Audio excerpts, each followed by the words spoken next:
코로나19 바이러스가 시작된 작년에는 교회들이 함께 모여서 드려지는 예배가 어려웠습니다. 실제로 그랬죠? 그런데 이제는 공동체성, 그러니까 공동체성의 협력 관계가 어려워졌다고 이야기를 합니다. 그러니까 함께하는 힘, 또 함께하는 어떤 일을 시도하는 것, 이것이 너무너무 어려워졌다는 거예요. 근데 이것은 저의 어떤 성서 침례교의 통계가 아니라 뭐 대부분 다 그렇겠지만 성결교회에서 설문조사를 한 결과를 신문에 나온 것을 본 적이 있습니다. 공동체성, 함께하는 어려움들. 그러니까 점점 그런다고 그랬죠? 앞으로는 몸으로 드리는 헌신을 갖다가 꺼려하고 그냥 인터넷 영상으로만 드려지는 예배를 선호한다고. 뭐 그렇게 해도 되는데 뭐 이렇게 생각하기 쉬운데 결코 그렇지 않다는 걸 우리가 알고 항상 모이기에 힘써야 될 줄로 믿습니다. 오늘은 우리가 적은 힘을 가지고도 큰 영향을 끼칠 수 있다라고 하는 제목으로 말씀을 같이 나누겠습니다. 제가 초등학교에 들어갔을 때였습니다. 제가 초등학교 들어갈 때는 1년 꿇고 들어갔거든요. 1년 꿇고. 왜 그러냐면 우리 어머니 아버지가 이사를 자주 다니시는 거예요. 이렇게 이사를 자주 다니시면서 학교를 제때 못 들어가서 1년을 꿇고 들어갔습니다. 그러니까 제가 나이가 이제 다른 애들보다 1살 많았었죠. 초등학교 들어갔으니까 덩치도 좀 컸었나 봐요. 근데 요즘 아이들은 점심 때 점심을 주지만 그때는 빵을 나눠줬습니다. 그래서 오늘 빵 타오면 1분단만 나눠주고 또 빵 타오면 2분단 나눠주고 그 빵이 참 맛있었어요. 먹을 것이 부족한 시대였기 때문에 그런지도 모르지만 빵이 참 맛있었습니다.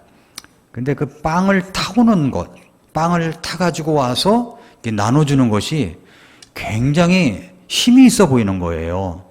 그래서 제가 야 저거 내가 한번 해봤으면 좋겠다라고 생각을 했거든요. 빵 타와가지고 와서 나눠주는 것이 섬기는 건데 힘이 있다고 생각이 된 겁니다. 그래서 이제 제가 선생님이 나를 시켰으면 좋겠다라고 생각했는데 정말 선생님이 저를 시키는 거예요. 너무 좋았습니다. 선생님이 나를 불러가지고 시켰다는 것. 이것이 얼마나 기분이 좋았는지 몰라요. 근데 한 학기가 지나갔습니다. 한 학기가 지나갔는데 반장을 안 뽑는 거예요. 딴 반은 반장을 안 뽑는데. 그래서 제가 교무실로 찾아갔습니다. 선생님, 딴 반은 반장이 다 있는데 우리 반만 반장이 없습니다. 반장 누구 시킬 겁니까? 이렇게 물어봤어요. 그랬더니 지금도 그 선생님의 미소를 기억합니다. 뭐 한참 웃으시더니 너 시켜주마 그래가지고 그때 출세를 해서 초등학교 내내 반장을 했고 중고등학교 내내 반장을 했습니다. 그때 출세를 아마 잘했던 것 같아요. 근데 제가 가장 좋았던 건 뭐냐면 선생님이 날 불러서 시켜줬다는 거. 날 불러서 시켜줬다는 거. 이게 정말로 기분이 좋았습니다. 누군가가 나를 믿어서 어떤 일을 시켜줄 때 기쁨이 있죠. 특별히 그 일을 시켜주시는 분이 정말 권위가 있고 존경할 수 있는 분이라면 더 기쁨과 보람이 있을 것입니다. 그런데 우리 하나님께서 우리를 불러가지고 특별히 불러서 시켜주신다면 그것은 평생에 더할 나위 없는 기쁨이요 감사의 제목일 것이라고 생각합니다. 불러서 시켜주신다면 얼마나 좋을까요? 여러분 정말 기쁨이 있겠죠? 예, 그래서 자녀 세리는 분은 하나는 주님 앞에 드리시기 바랍니다. 예, 불러서 주님께서 시켜주신대잖아요. 목사로, 선교사로, 예, 풀타임 사역자로 드려지면 참 좋겠다고 생각합니다. 제가 기도를 그냥 막연하게 했는데 이젠 앞으로 찍어놓고 기도해야 되겠구나 이렇게 생각이 들기도 하고 그런 마음이 있어요. 정말 우리는 내가 하고 있는 일 가운데 이 일은 하나님께서 나를 부르셔서 시켜주시는 일이다. 이런 확신을 갖고 있는 일이 혹이 있습니까? 그렇다면 그것은 더할 나위 없는 기쁨인 거예요. 억지로가 아니라 인색함으로가 아니라 기쁨으로 할 수 있기 때문에 그렇습니다. 지금으로부터 120여 년 전에 미국 동부 지역에 있는 20대 초반의 두 청년이 거의 동시에 주님께서 시키시는 일을 들었습니다. 1883년 미국 코네티컷의 핫포드라고 하는 곳에서 신학생 대회가 열렸는데 그 신학생 대회에서 어떤 선교사님이 선교보고를 하는 것을 듣게 됐습니다. 그것은 뭐냐면 하나님께서 고요한 아침의 나라, 이 조선이라고 하는 그런 나라에 선교의 문을 여셨고 이 선교를 주님께서 원하신다는 그 선교보고를 듣게 됐습니다. 그래서 이 두 청년이 헌신을 합니다. 선교사로 1885년에 이 두 선교사는 인천 제물포항에 도착합니다. 한 사람은 26살, 한 사람은 27살입니다. 그분들이 바로 언더우드와 아펜젤로 선교사입니다. 그들은 조선 땅을 바라보며 이렇게 기도했습니다. 주여, 지금은 아무것도 보이지 않습니다. 지금 주님, 메마르고 가난한 땅, 나무 한 그루 시원하게 자라 오르지 못하고 있는 땅에 저희들을 옮겨와 심으셨습니다. 그 넓고 넓은 태평양을 어떻게 건너왔는지 그 사실이 기적입니다. 주께서 붙잡아 뚝 떨어뜨려 놓은 듯한 이곳, 지금은 아무것도 보이지 않습니다. 보이는 곳은 고집스럽게 얼룩진 어둠뿐입니다. 어둠과 가난과 인습에 묶여있는 조선 사람뿐입니다. 그들은 왜 묶여있는지도 고통이라는 것도 모르고 있습니다. 고통을 고통인 줄 모르는 자들에게 고통을 벗겨주겠다고 하면 의심부터 하고 화부터 냅니다. 조선 남자들의 속셈이 보이지 않습니다. 이 나라 조정의 내심도 보이질 않습니다. 가마를 타고 다니는 여자들을 영영 볼 기회가 없으면 어쩌나 합니다. 조선의 마음이 보이질 않습니다. 그리고 저희가 해야 할 일이 보이질 않습니다. 그러나 주님, 순종하겠습니다. 중략하고 지금은 우리가 서양 귀신, 양귀자라고 손가락질 받고 있사오나 저희들이 우리 영혼과 하나인 것을 깨닫고 하늘나라의 한 백성, 한 자녀임을 알고 눈물로 기뻐할 날이 있음을 믿나이다. 지금은 예배드릴 예배당도 없고 학교도 없고 그저 경계의 의심과 멸시와 천대함이 가득한 이곳이지만 이곳이 머지않아 은총이 땅에 들이라는 것을 믿습니다. 주여, 오직 제 믿음을 붙잡아 주소서. 이런 기도예요. 지금 생각하니까 실감나시죠? 그들은 주님께서 불러 시키시는 일을 위하여 조선 땅까지 와서 복음을 전하게 된 것입니다. 사도행전 13장 2절에 보면은 성령님께서 바나바와 사울을 불러 시킬 일을 위해 내게로 구별하라 라는 말씀이 있습니다. 사도 바울도 주님이 불러 시키시는 일을 위하여 평생을 산 사람입니다. 정말 주님이 나 같은 자를 불러서 시켜만 주신다면 그것은 평생의 은혜라고 믿습니다. 여러분은 주님이 불러서 시키시는 일이 있습니까? 나는 참 작고 미약한데 그렇게 정말 주님께서 쓰임받을 수만 있다면, 의미 있는 인생을 살 수 있다면 얼마나 좋겠습니까? 이 세상을 사랑하는 사람들 가운데 내가 잘났다, 돈 많다, 가진 것이 많다, 나는 모든 것을 다 가졌다고 생각하는 사람들이 얼마나 될까요? 그러나 많은 사람들이 나는 가진 것이 없다, 참 적다, 작다, 못 배웠다, 정말 없다라고 생각하는 사람이 훨씬 더 많을 것입니다. 그러한 가운데서도 작지만 작은 것에 머물지 않고 의미 있는 일에, 뜻 있는 일에 기여하고 싶고 쓰임받고 싶은 마음들이 우리들에게는 다 있다고 믿습니다. 오늘 본문에 필라델피아 교회가 소개되고 있습니다. 소아시아의 7교회 중의 하나인 필라델피아 교회. 그 교회가 그랬습니다. 아주 적은 힘을 가지고도 주님께서 가장 아름다운 교회라고 평가받고 있었던 그런 교회였습니다. 세상에는 수많은 교회가 있죠. 큰 교회도 있고 작은 교회도 있습니다. 그러나 여러분, 이 세상의 작은 교회는 80% 이상입니다. 네. 그리고 작은 교회들도 무수히 많죠. 근데 이런 교회들은 또 성경적인 교회도 있고 비성경적인 교회도 있습니다.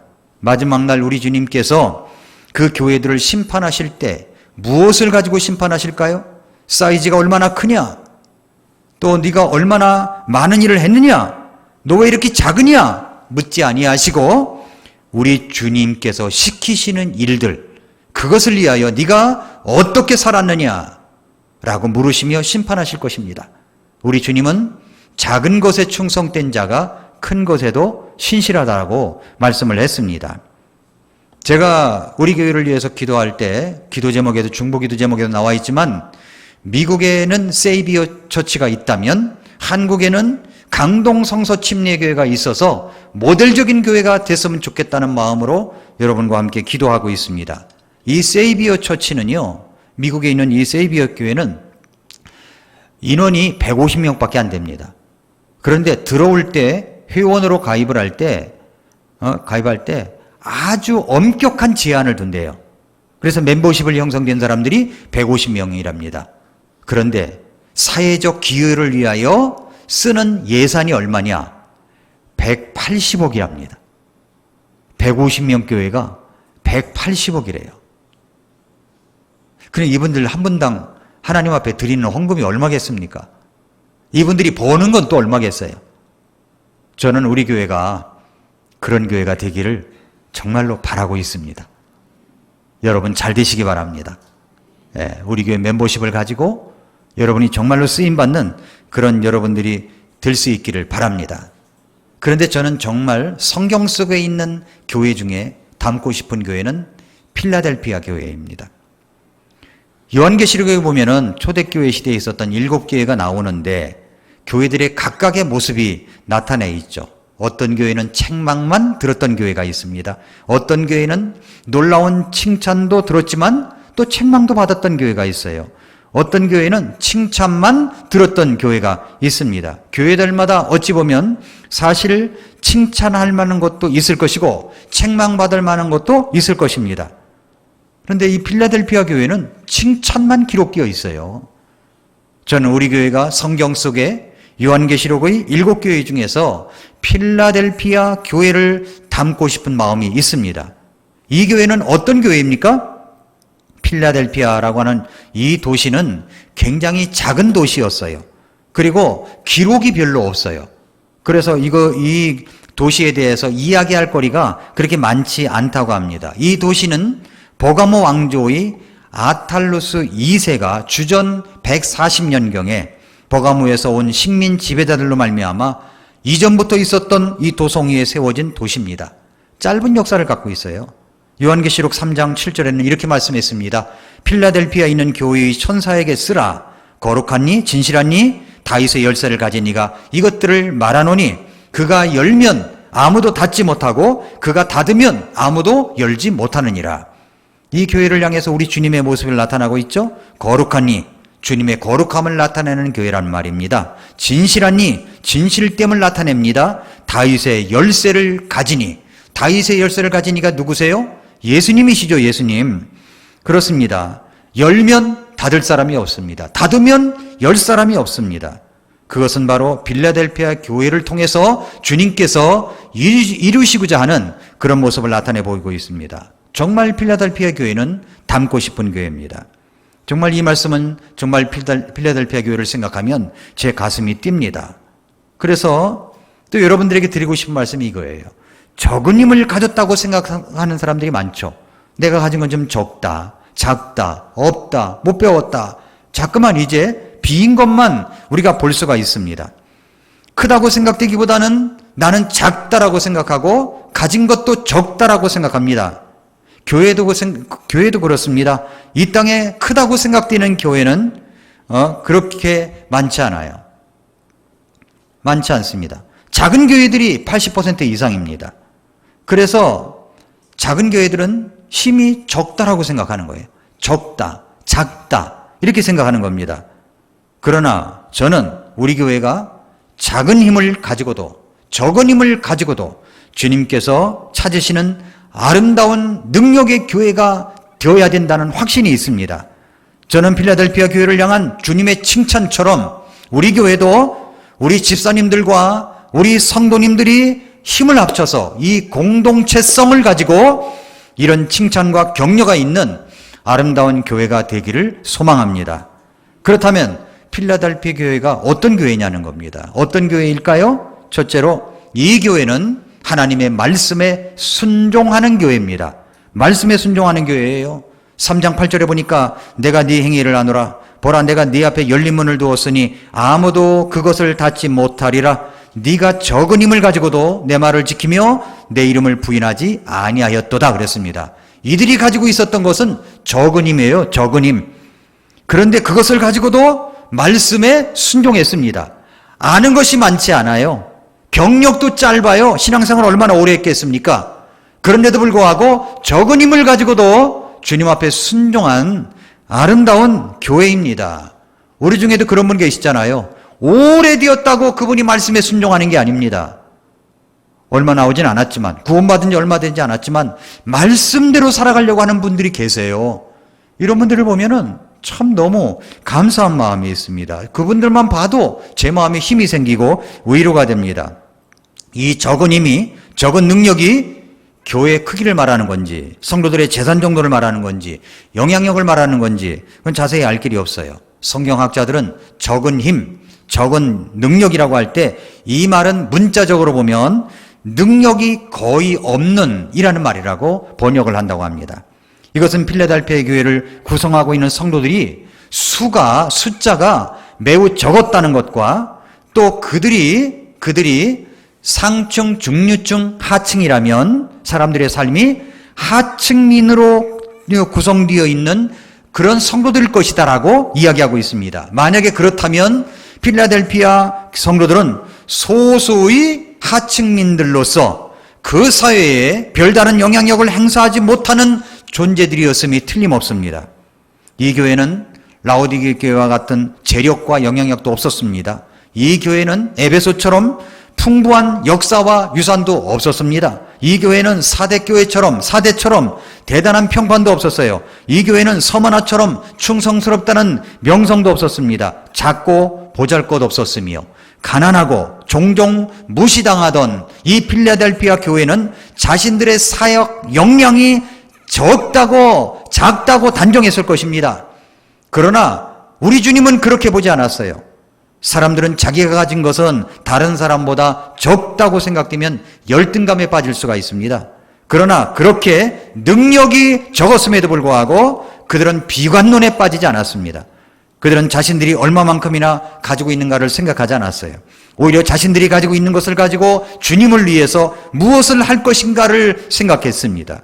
우리는 우리가 가진 것을 적다고 생각하면 그것 가지고 무엇을 하겠느냐고 회의적으로 부정적으로 생각합니다. 그러나 필라델피아 성도들은 그 적은 것을 가지고 무엇을 할 것인가를 생각했던 거예요. 그 적은 것을 가지고도 무엇을 하느냐? 하나님의 말씀에 순종한 교회라는 겁니다. 말씀에 순종했어요. 여러분, 우리가 큰 교회가 무조건 일을 잘한다는 생각을 가질 수 있는데 그렇지 않습니다. 큰 교회는 다 성경적인 교회인가요? 그렇지 않아요. 작은 교회는 그러면 비성경적인 교회인가요? 또 작은 교회는 성경적인 교회인가요? 그렇지도 않아요. 사이즈와는 상관이 없어요. 그것은 우리가 적은 말씀만 가지고도 정말로 충분히 주님 앞에 순종하는 사람들이 모인 교회가 바로 성경적인 교회입니다. 하나님 말씀 그대로 가려고 하는 교회들. 이 필라델피아 교회는 여러 가지 부족한 것 투성이었고 적은 것 투성이었음을 불구하고 그것을 발판으로 삼아서 원대한 계획과 능력을 그렇게 갖고 살아간 교회였습니다. 우리가 가지고 있는 것도 그래요. 여러분이 가지고 있는 것이 그렇게 적다고 생각하십니까? 성경은 그렇게 적은 것을 가지고도 주님 앞에서 그렇게 쓰임받았던 하나님의 사람들이 많습니다. 그래서 저는 고린도전서 1장 26절부터 29절 말씀을 참 좋아합니다. 형제들아 너희를 부르신 것을 너희가 보거니와 부르심을 받은 자로서 육체를 따라 지혜로운 자가 많지 아니하고 강한 자가 많지 아니하며 고귀한 자가 많지 아니하도다. 그러나 하나님께서 지혜로운 자들을 당황하게 하려고 세상의 어리석은 것들을 택하시고 하나님께서 강한 것들을 당황하게 하려고 세상의 약한 것들을 택하시며 하나님께서 있는 것들을 쓸모없게 하려고 세상의 천한 것들과 멸시받는 것들을 택하시고 참으로 없는 것들을 택하셨나니 이것은 어떤 육체도 자신 앞에서 자랑하지 못하게 하려 하심이라고 했습니다. 그렇습니다. 적은 힘을 가지고도 순종했어요. 또한 그들은 고통 중에서도 순종했습니다. 내가 네 행위를 아노라. 보라, 내가 네 앞에 열린 문을 두었으니 아무도 그것을 닫지 못하리라. 네가 적은 힘을 가지고도 내 말을 지키면 내 이름을 부인하지 아니하였도다. 이 말씀이 좀 의미심장하지 않습니까? 적은 힘을 가지고도 내 말을 지켰다. 여기까지는 좋은데 그 다음에 내 이름을 부인하지 아니했다. 내 이름을 부인하지 아니했다. 여러분, 필라델피아 성도들은 자신들의 적은 힘에 보면서 적은이라는 말에 더 무게와 관심을 두었을지도 몰라요. 그러나 그들은 그런 가운데서도 말씀을 지켜 순종했습니다. 그런데 여기 이들은요, 내 이름을 부인하지 아니하였다. 적은 힘을 가지고도 내 말을 지키고 내 이름을 부인하지 아니했다고 했는데, 내 이름을 가지고 내 말을 지켰다고 할 때 이 말씀은 이 교회를 향한 핍박과 박해가 있었다는 것을 시사해주고 있는 말씀입니다. 정말로 상당히 어려움을 겪고 있었다는 것을 볼 수가 있습니다. 왜냐하면 주님의 이름이 부인당하느냐 그렇지 않느냐라는 이 갈림길에 있었다고 볼 수가 있기 때문에 그래요. 큰 고통이 있었다는 거죠. 그 이름을 배반하지 아니하고 부인하지 않았습니다. 배반할 수도 있고 부인할 수도 있는 고통과 역경에 직면했음에도 불구하고 말입니다. 9절 말씀에 보면 보라, 사탄의 회당에 속한 자들 곧 스스로 유대인이라 하나 유대인이 아니고 거짓말을 하는 자들이 나옵니다. 그러니까 필라델피아 성도들은 사탄의 회당에 속한 자들, 곧 스스로 유대인이라고 하지만은 유대인이 아니고 거짓말하는 자들에 의해서 엄청난 핍박을 받은 것입니다. 이방인들이 아니에요. 유대인들에게서 그런 핍박을 받았습니다. 그럼에도 불구하고 그들은 적은 힘을 가지고도 가진 것이 별로 없음에도 불구하고 그들은 주님의 이름을 배반하지 않았습니다. 그들은 말씀을 지켰어요. 순종했습니다. 주님을 배반하지 않았어요. 그들의 순종은 고난 속에서의, 고통 속에서의 순종이었습니다. 필라델피아 성도들 가운데 유대인들이 있었습니다. 그런데 그 유대인들이 예수님을 믿게 되면 같은 동족인 유대인들에게 너는 더 이상 하나님의 백성이 아니다 라고 하면서 쫓아버렸다는 거예요. 그리고 회당에는 들어갈 수도 없고 심지어는 로마 황제를 거역하는 사람이라고 몰아붙여가지고 고발을 당하기도 했습니다. 만약에 여러분이 예수님을 이제 믿고 있는데 만약에 어떤 사람이 여러분이 학대와 고통과 고소를 당하게 된다면 여러분 어떻게 하시겠습니까? 어떻게 하시겠어요? 지금 나라에서 차별금지법을 통과시키기 위하여 무던애를 쓰고 있습니다. 그걸 주장하는 사람들이 있어요. 근데 차별금지법을 통과하면 어떤 일이 벌어지냐면 여기서 죄를 죄다, 그러니까 동성애는 죄다 말을 못해요. 만약에 그렇다면 차별금지법을 어겼다 해서 저를 잡아갈 수가 있는 겁니다. 벌금을 물든지 감옥을 살든지 그런 일이 벌어지는 거예요. 그러니까 우리가 차별금지법, 하지 말아야죠. 그건 당연한 겁니다. 근데 차별금지하지 말아야 된다는 그 속에다 끼워넣는 법안들이 있어요. 그게 무서운 거예요. 그러니까 교회들이 반대하는 겁니다. 왜냐하면 순수한 복음을 외칠 수 있는 길이 막혀지기 때문에 그런 거죠. 이것도 사상이 나쁜 사람들이 이걸 만들어내는 겁니다. 아주 교회를 갖다가 허물어 버리려고 하는 사람들이 있는 거죠. 그러니까 우리는 법안 뭐하다 그러면 그냥 동의하지 마시고 생각을 해봐야 되는 거예요. 생각을. 여러분 그렇습니다. 이 필라델피아 교회도 엄청난 그런 핍박이 있어요. 여러분을 구원하시고 영생을 주신 주님의 이름을 배반하지 않고 부인하지 않을 자신이 있냐는 겁니다. 어떤 핍박이 있어도. 여러분 혹 이런 적이 있지 않습니까? 내가 누구 때문에 고통을 당합니다. 불편을 당해요. 불이익을 당해요. 심지어 집에서 밥을 늦게 줘도 불평하지 않습니까? 아내를 향하여 짜증을 낸 적은 없나요? 불편하니까요. 그런데 또 다른 사람 때문에 불편하면, 불이익이 오면 화를 내거나 짜증을 내거나 외면을 하는 경우가 얼마나 많습니까? 그런데 우리가 믿음 생활하다가 예수님을 믿는 것 때문에 오는 불편함이 있습니다. 예수님 때문에 불이익을 당합니다. 예수님 때문에 손해를 봅니다. 고통도 당합니다. 학대도 당합니다. 그 예수님을 향하여 여러분은 그렇다면 여전히 주님을 사랑하는 마음으로 대할 수 있겠습니까? 그런 경우 보통의 적대시하는 경우가 얼마나 많아요. 구원받은 유대인들은 믿지 않는 유대인들에게, 동족에게 냉대를 하고 핍박하고 고발을 했어요. 그런데 그걸 당하면서도 유대인으로서 구원받은 그리스도인들, 필라델피아 성도들은 주님의 이름을 부인하지 않았어요. 모른다고 하지 않았어요. 적은 힘을 가지고도 말입니다. 내 이웃 때문에, 내 가족 때문에 고통과 핍박이 있다고 할지라도 하나님의 구원의 사랑을 받은 내가 하나님을 향하여 가져야 할 태도가 무엇인가 하는 질문을 던지며 바른 태도를 가지는 사람은 결코 패배하지 않습니다. 주님의 이름을 부인하지 않아요. 이것은 필라델피아 성도들이 적은 힘을 가지고도 주님의 이름을 배반하지 않은 아름다운 교회의 성도들의 모습을 가지고 있는 것입니다. 적은 힘을 가지고 있더라도 우리에게는 소망이 있습니다. 우리 교회가 필라델피아 교회와 같은 아름다운 교회가 되기를 원합니다. 우리에게 가지고 있는 것이 별로 없다고 생각하지 마세요. 오늘 필라델피아 교회 성도들은 정말 적은 것만 가지고 있었거든요. 적은 힘만 가지고 있었습니다. 그런데도 불구하고 그 적은 것을 가지고도 아름답게 주님의 이름을 욕되게 하지 아니하며 믿음으로 살아갔던 사람들입니다. 그러니까 책망 하나도 없고 칭찬만 있죠. 하나님을 향하여 바른 태도를 가지고 있는 모습을 보여준 것이 바로 필라델피아 교회 성도들의 모습입니다. 아름다운 모습이죠. 이런 교회는, 이런 성도들은 의식 수준이 상당히 높은 사람인 거예요. 의식 수준이. 자, 지난 주일날 제가 앞에 이게 여기가 밝기가 아주 밝아졌다고 그랬죠? 앞에 밝아졌습니까? 느껴지십니까? 예, 저는 느끼는데, 예, 밝아졌어요. 여기에 이제 5개를 달았잖아요. 2개밖에 없었는데 LED 등으로 5개를 달았잖아요. 그러니까 환해졌죠. 이것을 이제 뭐라고 하냐면은 밝기, 그 조명의 밝기를 럭스라고 하죠.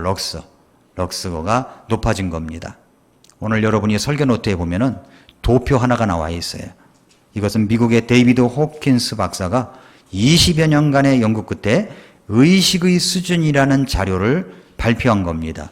호킨스 박사는 인간의 의식을 100단계의 밝기, 럭스로 나타내고 그것을 알기 쉽게 17단계로 나누어 놓았습니다. 가장 왼쪽이 수치예요. 가장 왼쪽에 있는 게 수치입니다. 그 다음 칸이 그 수치가 의미하는 의식. 세 번째 칸은 어떤 의식에서 주로 발생하는 감정 나타낸 거고요. 제일 오른쪽 칸은 그러한 감정에서 주로 나타나는 행동을 말합니다. 200 럭스를 중심으로 보겠습니다. 200이라고 쓴 것이 있죠? 200 럭스를 중심으로 위쪽을 향하는 의식을 파워라고 하고 아래쪽을 포스라고 부릅니다. 이 파워와 포스는 둘 다 힘, 에너지라는 뜻입니다. 파워는 주로 긍정적인 에너지를 뜻하는 것이고 포스는 주로 부정적인 에너지를 뜻하는 것입니다. 사랑의 힘을 영어로 이야기한다면 The power of love라고 하죠. power of force라고 하지 않습니다. 그러나 군대는 뭐라고 얘기합니까? army force라고 하지 army power라고 하지 않아요. 그러니까 이런 말들을 보면 우리가 그 느낌을 이해할 수가 있을 것입니다. 그러나 그러한 지식이 없이 표를 보아도 200 럭스 이상의 단어들은 무언가 좋은 의미를 내포하고 있지만 200 럭스 이하의 단어들은 무언가 기분 나쁘고 부정적인 의미를 내포하는 것을 단박에 알 수 있습니다.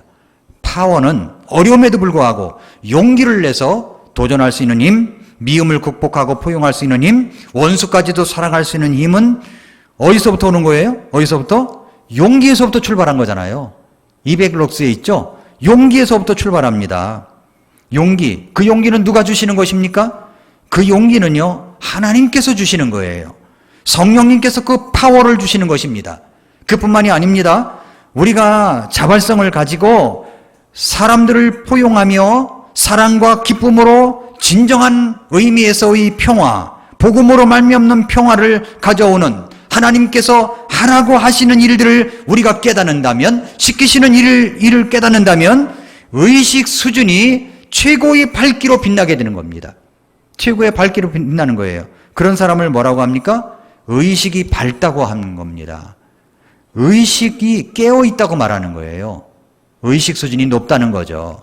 그러나 우리가 우리 에너지를 200 럭스에서 아래로 다운된다면 에너지이긴 에너지인데 내가 하는 일에 있어서 어떤 일을 할 때 주위에서 손가락질을 당하고 있으면 자존심이 상하게 되고 분노하게 되고 때로는 두렵고 슬프고 무기력하게 되어서 수치심까지 간다는 것입니다. 그렇게 되면 우리의 의식 수준은 더 아래로 다운되어서 빛을 잃어가게 되는 거죠. 그래서 얼굴 보면은 밝은 사람 있잖아요. 아니 저분은 뭐 가진 것도 많지 않고 그런데도 불구하고 얼굴이 밝아요. 얼굴이 밝아요. 그런 사람은 파워가 있는 거예요. 파워. 의식 수준이 높은 거예요. 깨닫는 게 큰 거예요. 그러니까 밝잖아요. 이렇게 얼굴빛이 밝잖아요. 밝잖아요. 그런데 그렇지 않은 사람들이 있죠. 그 200럭스 이하로 뚝뚝 떨어지면은 얼굴이 어두운 거예요. 무슨 고민이 있나? 저분이 무슨 어려움이 있나? 걱정이 되기도 하는 거예요. 왜 그렇습니까? 의식, 깨닫는 것이 희박한 거예요. 그러다 보니까 자꾸만 부정적인 것이 일어나게 된다는 것입니다. 인간의 가장 최고의 의식 수준은 하나님의 말씀을 깨달을 때 옵니다. 깨달을 때 와요. 내가 비록 작지만 가진 것이 적지만 하나님께서 주시는 그 깨달음을 가지고 살아갈 때 우리의 행동은 순수한 마음에서 진정한 헌신이 되는 것입니다. 헌신이 되는. 그렇다면 우리가 필라델피아 교회처럼 주님께 칭찬받으며 주님께 쓰임받는 교회가 될 수가 있는 것입니다. 이게 첫 번째고요. 이제 두 번째는 열린 문을 통해서 구령과 세계 선교에 힘을 쓰는 교회입니다. 7절 말씀해 보니까 필라델피아에 있는 교회의 천사에게 쓰라. 거룩하니 진실하니 다윗의 열쇠를 가진 이가 이것들을 말하노니 그가 열면 아무도 닫지 못하고 그가 닫으면 아무도 열지 못하느니라. 다윗의 열쇠를 가지신 분 예수 그리스도께서는 두 가지 문을 이야기해요. 두 가지 문. 하나는 천국의 문이고 또 하나는 전도의 문입니다. 천국의 문. 우리 주님께서 닫으시면 열 사람이 없어요. 열면 닫을 사람이 없습니다. 근데 지금은 어떤 시간이냐면 열려져 있는 시간이에요. 열려져 있는 시간. 그러나 언제까지나 이 문은 열려져 있지 않습니다. 열려져 있을 때 기회가 올 때 들어갈 수 있어야 됩니다. 기회는 지나갑니다. 기회는 항상 있는 것이 아니에요. 제가 어저께 우리 새벽 기도권 팀들에게는 기도 부탁을 드렸던 내용이 있습니다. 저희 고모님이 연세가 70세이신데 자궁암 4기세요. 그래가지고 다른 장기까지 다 번졌어요. 수술을 받으시는데 병원에서는 이제 항암 치료를 하라. 항암 치료를 받을 수 있는 기력도 안 되는 거예요. 제가 참 마음이 아팠습니다. 아파서 이제 기도하는 가운데 꼭 찾아봐야 되겠다 해가지고 제가 갖고 있는 영양제를 한 달치를 가지고 이제 그 고모님을 찾아뵀어요. 어저께 아침에 9시 반까지 가서 이제 이야기를 나눴습니다. 이런저런 얘기를 나눴는데 그 고모부가 직업군인이셨어요. 직업군인이었었는데 이분이 참 착하신 분이에요. 근데 군인들 가운데 착하면요 술을 잘 먹어요. 술을 잘 먹어요. 그래서 술을 잘 먹는 사람들 보면은 착한 분들이 많아요. 저희 아버님도 술을 잘 드셨거든요. 착하셨어요. 지금 생각하면 착하셨어요. 근데 우리 어머니도 인정하시는 거예요, 이거는. 예. 그런데 우리 고모부도 그러셨어요. 그런데 한 번은 이제 우리 교회가 수양회를 할 장소가 마땅치가 않아서 군인들이 부대가 있는 그 옆에 보면은 계곡이 있고 아주 좋은 장소가 많더라고요. 그래서 제가 부탁을 드렸습니다. 그런 장소 있으면 찾아봐 주라고. 그랬더니 있다는 거예요. 와보라는 거예요. 그러면은 여기다가 군대 천막 있잖아요. 큰 거. 그것도 쳐놓고 그렇게 준비를 해주시겠다는 거예요. 너무 고마웠죠. 근데 무슨 일 때문인지 지금 기억이 나지 않지만 못 갔어요. 대단히 실망을 많이 하셨어요. 근데 돌아가실 때 암으로 돌아가셨거든요. 암 발병이 돼가지고 정말로 이제 생사를 이제 며칠 남지 않은 그런 상태에서 제가 찾아가서 복음을 전했고 예수님을 구주로 영접을 했어요. 구원받고 이제 천국 가신 겁니다. 근데 이제 우리 고모님이 이제 그런 일을 당하신 거예요. 그런 얘기를 하면서 우리 고모님 천국 가셔야 되잖아요. 천국 가면은 고모부도 만날 수 있어요. 그랬더니 가만히 계세요. 그래서 혹시 고모부 만나기 싫은 거 아니에요? 이렇게 물으면서 제가 또 영양제에 대해 설명을 해주고 그리고 또 이제 제가 복음을 전했습니다. 복음을 전했어요. 그랬더니 정말로 저희 그 사촌 여동생도 옆에 있었거든요. 같이 들었는데 눈물을 글썽이면서 복음을 듣고 예수님을 구주로 영접을 했어요. 근데 그 집에서 집에서 파주 성서침례교회까지는 차로 10분 거리더라고요. 당장에 그 목사님한테 전화를 걸어가지고, 서상목 목사님이 심무하시던 교회에 있는데 지금은 이제 은퇴하시고 다른 젊은 목사님이 계세요. 그런데 전화해서 명함 하나 보내라. 명함이 없어요, 목사님. 주보 앞면 찍어서 보내. 그래가지고 이제 보내줬습니다. 그렇게 기회가 많은 게 아니에요. 인간의 생명이 끝나면 기회 지나가는 겁니다. 예수님이 오시면 기회는 지나가는 거예요. 기회 지나가기 전에 취소해야 되는 거죠. 기회 지나가기 전에 천국의 문이 열려 있을 때 들어가야 되는 겁니다. 그 일을 해야 되는 거죠. 그래서 그렇게 하는 것이 뭐냐면 구령과 선교의 문이에요. 어떤 고통이 있더라도 말씀에 순종하는 교회, 주님의 이름을 배반하지 아니하고 부인하지 아니한 이 교회는 어떤 교회느냐? 구령과 선교에도 힘을 쓰는 교회가 되었던 것입니다. 필라델피아 교회는 정말 열린 문을 통해서 구령과 선교에 힘쓰는 교회였습니다. 필라델피아라고 하는 이 도시는 로마와 아시아를 연결하는 관문이었습니다. 그러니까 로마에서 와가지고 아시아로 들어가려면 필라델피아를 통해서 들어가야 됐어요. 필라델피아라는 도시를 거쳐서 들어갔다는 말이죠. 로마인들은 이 도시를 굉장히 중요하게 생각했습니다. 이 도시를 통해서 아시아로 갈 수 있는 관문이기 때문에, 그래서 로마의 정치적인, 경제적인, 문화적인 영향을 끼칠 수가 있었기 때문에 이 도시를 굉장히 소중히 여겼습니다. 근데 이 도시를 주님께서 열어놓으신 거예요. 7절 말씀에 그랬잖아요. 그가 열면 아무도 닫지 못하고 닫으면 아무도 열지 못하느니라. 이 도시는 주님께서 열어놓으신 도시였어요. 주님이 열면 닫을 사람이 사실 없는 것입니다. 주님이 닫아버리면 열 수가 없어요. 방주문을 우리 하나님이 닫으셨잖아요. 마지막으로 열 사람이 없는 겁니다. 문이 열려져 있는 것을 안다고 하는 것도 대단히 중요한 겁니다. 주님께서는 열쇠를 가지고 등장하십니다. 그 열쇠를 가지신 분이 그 열쇠로 문을 열 수도 있고 닫을 수도 있는 겁니다. 그런데 주님은 그 열쇠로 이 교회의 문을 열어놓으셨어요. 우리 대한민국에도 이 선교의 문을 열어놓으셨기 때문에 수많은 선교사들이 우리나라로 왔고 태평양을 배로 건넜다고 생각해 보세요.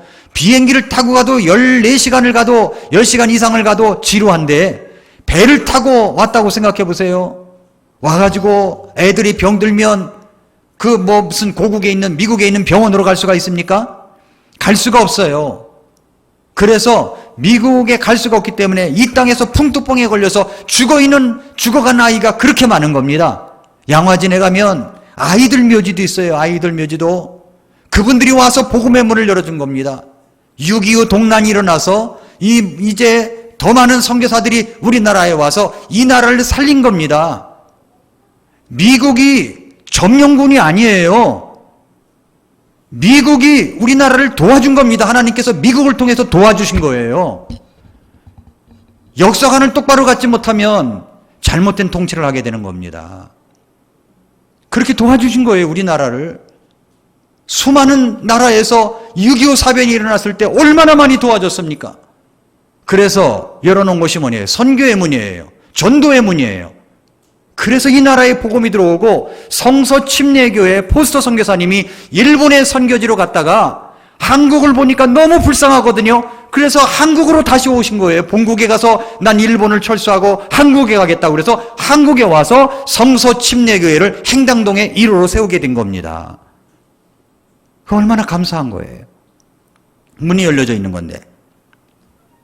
그러므로 여러분, 우리 주님은요, 인생의 문의 열쇠도 갖고 계시는 분이에요. 인생의 문도 주님이 닫으시고 주님이 열 수가 있어요. 교회 문도 그렇습니다. 전도의 문도 마찬가지예요. 열려져 있는 곳에 우리가 선교를 해야 됩니다. 그래서 이 교회는 열린 문을 통하여 구령과 선교에 힘썼던 교회다라는 것을 말씀하시고 있습니다. 그러니까 칭찬받은 거죠. 마지막으로는 어떻게 해야 이 필라델피아 교회처럼 주님께 칭찬받으며 주님께 쓰임받는 교회가 될 수가 있을까요? 주님이 주신 상급을 바라보는 교회였다는 겁니다. 상급을 바라본 거예요. 10절 보세요. 네가 나의 인내의 말을 지켰은즉 나도 너를 지켜 시험의 시간을 면하게 하리니 그것은 곧 앞으로 온 세상에 임하여 땅에 거하는 자들을 시험하는 시간이라고 그랬습니다. 시험의 시간은 바로 대환란을 이야기합니다. 면하게 해준다는 말이죠. 대환란에 들어가지 않는다는 말입니다. 잘 들어보세요. 우리 교회는 어떤 믿음을 갖고 있느냐? 어떤 분에게 물어봤답니다. 당신은 어떤 믿음을 갖고 있습니까? 저는 우리 교회가 갖고 있는 믿음을 갖고 있습니다. 그러니까 당신의 교회는 어떤 믿음을 갖고 있습니까? 그러니까 내가 믿고 있는 것을 믿고 있는 교회입니다. 애매하잖아요. 그게 아니라 잘 들어보세요. 당신의 교회는 어떤 교회느냐?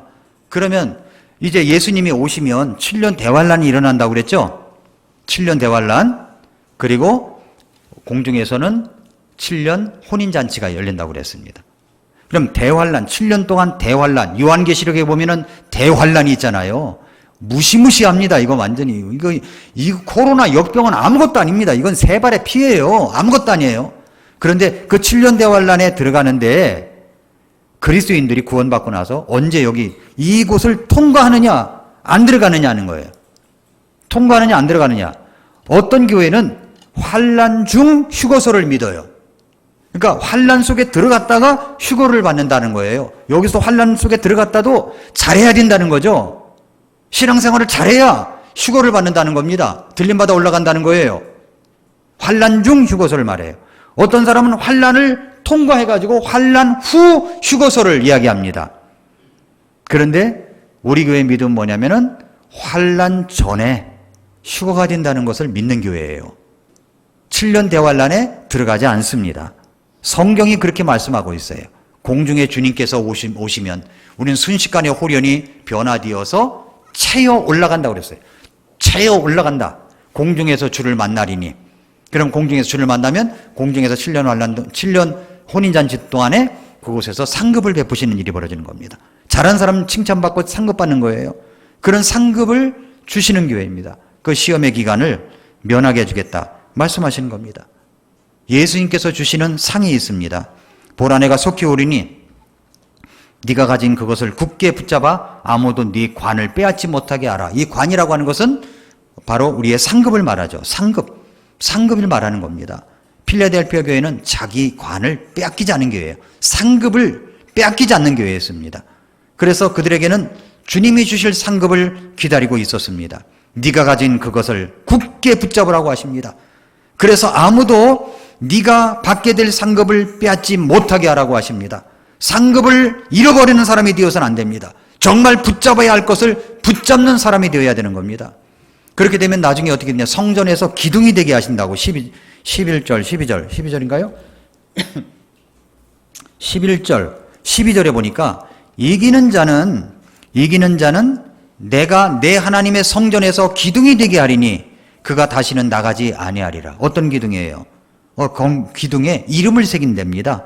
또 내가 내 하나님의 이름, 내 하나님의 도시 곧 하늘에서 내 하나님으로부터 내려오는 새 예루살렘의 이름을 그 위에 기록하고 나의 새 이름을 그 위에 기록하리라. 그러니까 하나님의 이름을 새긴다는 말이죠. 그것은 하나님의 소유라는 말이에요. 내가 하나님의 소유가 됩니다. 하나님의 성, 새 예루살렘 성의 아름다움입니다. 하나님의 시민이라는 말입니다. 그리고 그리스도의 새 이름. 이것은 삼중으로 성도의 신분과 지위와 소속을 보장하고 보증할 것이라는 귀한 약속임을 알 수가 있습니다. 성도 여러분, 여러분 앞에는 이렇게 귀한 이름과 관계된 약속이 있습니다. 약속이. 끝까지 참고 견디어서 이런 신분과 지위와 소속이 보장되어 있는 생명의 이름을 우리가 받아야 되지 않겠습니까? 아니면 우리가 세상 따라가다가 우리의 주실 상급을 잃어버릴 수가 있는 겁니다. 그 선택은 우리에게 달려 있습니다.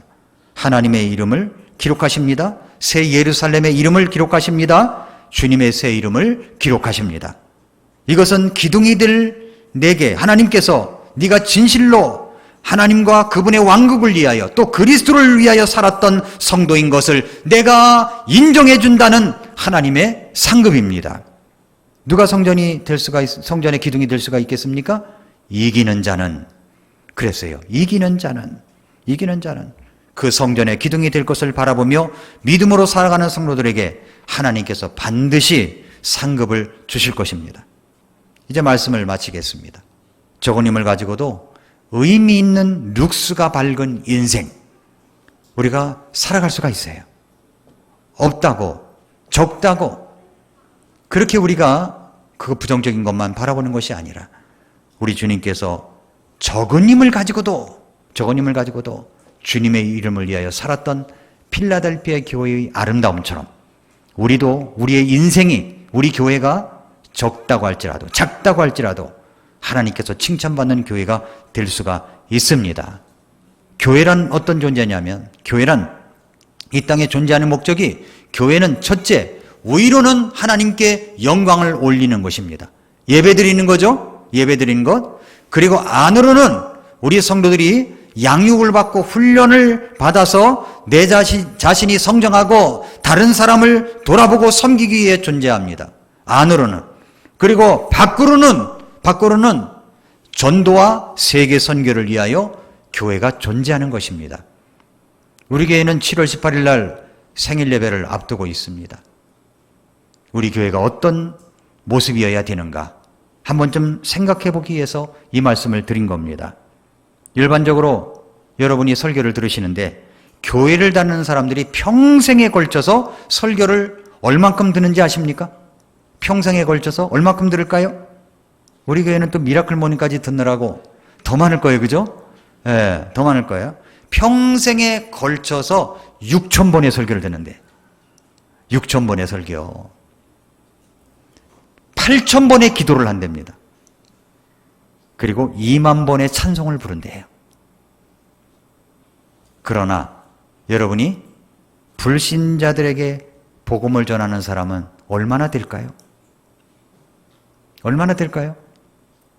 통계에 의하면 전 세계 그리스도인들 중에 평생에 한 사람도 전도하지 못하고 죽는 경우가 85%가 된다고 합니다.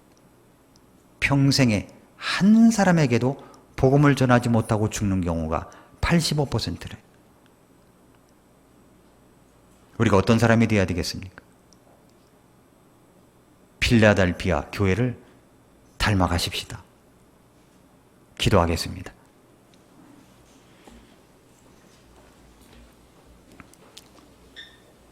이 시간 머리 숙여서 기도하겠습니다. 머리 숙여서 기도할 때 사랑하는 성도 여러분, 적은 힘을 가지고도 아름다운 칭찬을 받았던 필라델피아 교회처럼 우리 교회도 그런 교회가 되기를 원합니다. 우리의 인생이 아무리 작고 보잘것없고 적다고 할지라도, 가진 것이 적다고 할지라도 주님께 아름답게 쓰임받는 사람들이 될 수가 있습니다. 하나님, 내 자신이 그런 인생, 필라델피아 성도들 같은 인생이 될 수 있기를 원합니다. 하나님, 우리 교회가 필라델피아 교회처럼 적은 힘을 가지고도 주님의 이름의 말씀을 지키며 주님을 배반하지 않고 그리고 전도와 세계 선교를 감당했던 다음 세대를 향하여 아름다운 성경적인 교육을 하는 그런 교회가 될 수 있기를 원합니다. 이런 소망을 가지고, 이런 소원을 가지고 우리 동일하게 한번 같이 기도해야 되지 않을까요? 우리 같이 기도하겠습니다.